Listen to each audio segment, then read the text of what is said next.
بہت بڑے فراڈیے کو بے نقاب کرنے جا رہا ہوں آپ کے ساتھ۔ اس شخص سے اویئر کرنا آپ لوگوں کو بہت ضروری ہے کہ پورا پاکستان جو ہے، جو بیرون ملک میں بیٹھے ہوئے اوورسیز پاکستانی ہیں، وہ اس فراڈیے سے اویئر ہو جائیں۔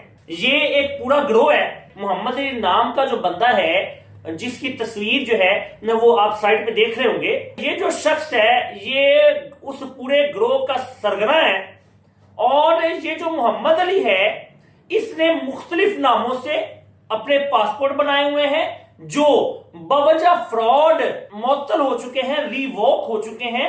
اس کا پاسپورٹ جو ہے اس کو بھی ریووک کیا گیا۔ دبئی، ترکی، ناروے اور اس کے علاوہ یورپین کنٹریز میں بھی یہ مختلف مقدمات میں مطلوب ہے، جس کی بنیاد پر اس کے ویزے جو وہ کینسل ہو چکے ہیں۔ یہ جو ہے بندہ، یہ اپنے آپ کو کبھی تو پائلٹ ظاہر کرتا ہے، بطور پائلٹ یہ جو اپنی تصاویر دیتا ہے وہ بھی سائڈ پہ آپ دیکھ سکتے ہیں چل رہی ہیں۔ یہ کبھی اپنے آپ کو پولیس والا ظاہر کرتا ہے اور کبھی یہ اپنے آپ کو پراپرٹی ڈیلر ظاہر کرتا ہے، اور یہ پراپرٹی ڈیلر ظاہر کر کے انویسٹمنٹ بھی کرواتا ہے۔ یہ دبئی میں اس کی جو بیوی ہے وہ اس کے ساتھ ہی ڈیپورٹ دبئی سے بھی ہوئی۔ اس کی جو بیوی ہے، نام نہاد بیوی، وہ جو ہے 3 ماہ تک گجرات پولیس کی حراست میں مختلف مقدمات میں رہی۔ یہ جو بندہ ہے جی محمد علی، یہ حج عمرہ کے نام پہ اور لوگوں سے پراپرٹی کی انویسٹمنٹ کے نام سے سینکڑوں فراڈ کیے ہیں پاکستان میں اور بیرون ملک، لیکن یہ اس نے اوورسیز پاکستانیوں کے ساتھ ہیں، یا جو پاکستان میں رہنے والے لوگ تھے، پاکستانی باسی تھے۔ یہ بندہ فراڈ بھی کرتا ہے، نوسر بازی بھی کرتا ہے، اور یہ چوروں کا گینگ بھی ہے، یہ چوریاں بھی کرتے ہیں۔ اس کا جو طریقہ واردات ہے وہ یہ تھا کہ یہ جس جگہ پہ، چاہے دبئی ہو، چاہے پاکستان کا کوئی بڑا ضلع ہو، یہ وہاں پہ اپنا دفتر کھولتا ہے۔ جن لوگوں کو یہ اپنے پاس بطور مینیجر رکھتا ہے، یا اور اس کے 1-2 دوست وہاں پہ یہ نئے بناتا ہے، ایک بندے کے نام پہ اکاؤنٹ کھولتا ہے اور کسی اور کے نام پہ اس پہ یہ جو رینٹ پیپر ہوتا ہے وہ سائن کرواتا ہے، اور یہ گاڑی کسی اور کے نام کی لیتا ہے، بینک لیز پہ گاڑی کسی اور کے نام پہ لیتا ہے۔ اس طرح سے یہ اپنے نام پہ کوئی چیز نہیں رکھتا۔ بعد میں جب یہ وہاں پہ فراڈ کر کے جاتا ہے تو وہ جو مینیجر وغیرہ ہیں، یا جو اس کے دوست وہاں پہ بنے ہوئے ہوتے ہیں اور جس نے اپنے فراڈ کے لیے بنائے ہوتے ہیں، ان بیچاروں کو پتا نہیں ہوتا، ان کے ہی اس نے چیک دلوائے ہوتے ہیں، وہ بیچارے پھر پیچھے دھکے کھاتے رہتے ہیں۔ یہ بندہ جو ہے، جس وقت یہ ڈیپورٹ ہوا تو عوام الناس کو پتہ چل گیا۔ یہ پاکستان میں 4 سال تک چھپا رہا مختلف اضلاع میں، اور وہاں پہ یہ مختلف اضلاع میں مختلف ناموں سے فراڈ کرتا رہا۔ جو فراڈ کا شکار ہونے والے وہ صرف اوورسیز پاکستانی نہیں ہے، سادہ لوگ نہیں ہے جناب۔ اس میں قانون دان، صحافی، بزنس مین اور کئی بڑے اعلیٰ عہدیدار، جن کا میں ابھی نام ڈسکلوز نہیں کرتا، وہ بڑی بیوروکریسی کی پوسٹوں میں بیٹھے ہیں، اچھا وہ بھی شامل ہیں۔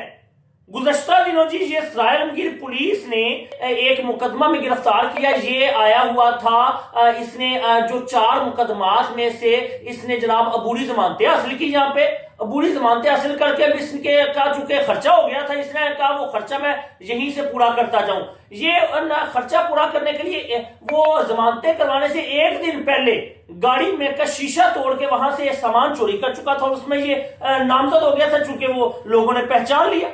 یہاں پہ اس نے بڑے فراڈ کیے ہوئے ہیں۔ جس وقت یہ عبوری ضمانت کروا کے نکلتا ہے تو اس مقدمے میں اسے گرفتار کر لیا جاتا ہے۔ اچھا، جب گرفتار کیا جاتا ہے تو یہ جو ہے اس کو تھانہ سٹی سرائے عالمگیر لے جایا جاتا ہے۔ اچھا، وہاں پہ کچھ اہم سیاسی شخصیات کی پشت پناہی بھی کرتی ہیں، جن کے بارے میں اپنی اگلی ویڈیو میں ذکر کروں گا، پردہ فاش کروں گا اس کرپشن سے، بڑے فراڈ سے، کہ یہ وہاں پہ جب گرفتار ہوتا ہے تو یہ اپنی اسی سیاسی مشندروں سے رابطے کرتا ہے۔ وہ جناب سیاسی مشندر جو ہے پولیس کے جو اعلیٰ افسران ہیں ان سے کانٹیکٹ کر کے تو جناب بڑا دباؤ ڈال کے مدعی مقدمہ کو بھی نہیں تھانہ سٹی سرائے عالمگیر بلایا جاتا۔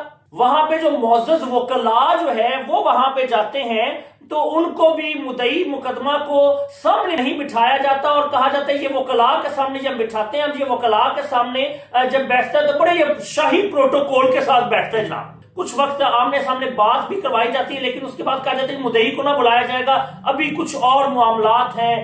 تو وہ جناب جو سیاسی دباؤ ہوتا ہے اس کی وجہ سے رات گئے غائبی طاقتیں آتی ہیں اور جناب یہ جو ملزم ہے یہ غائب ہو جاتا ہے. جو اس کے متاثرین ہیں وہ مسلسل، چونکہ میری پچھلی ویڈیو چلی وہ میرے ساتھ رابطے میں ہوتے ہیں.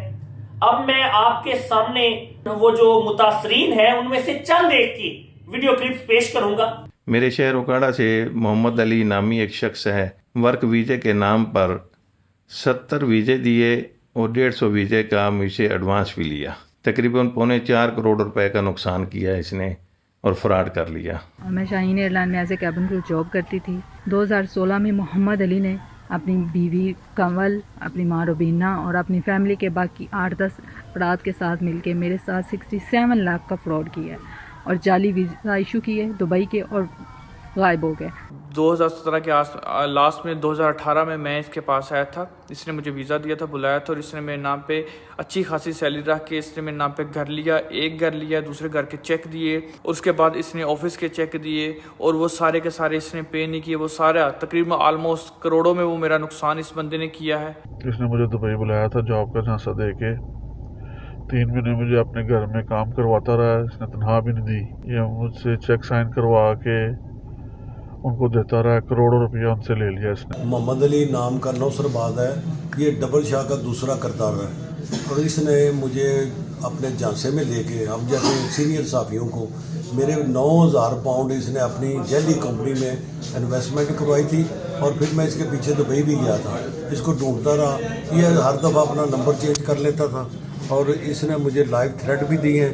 یہ کہتا تھا میں ایمریٹس ایئر لائن میں پائلٹ بھی ہوں اور میرا بڑا بزنس ہے، شیخ فیملی سے میرا بڑا تعلق ہے اور میں بڑا بااثر ہوں.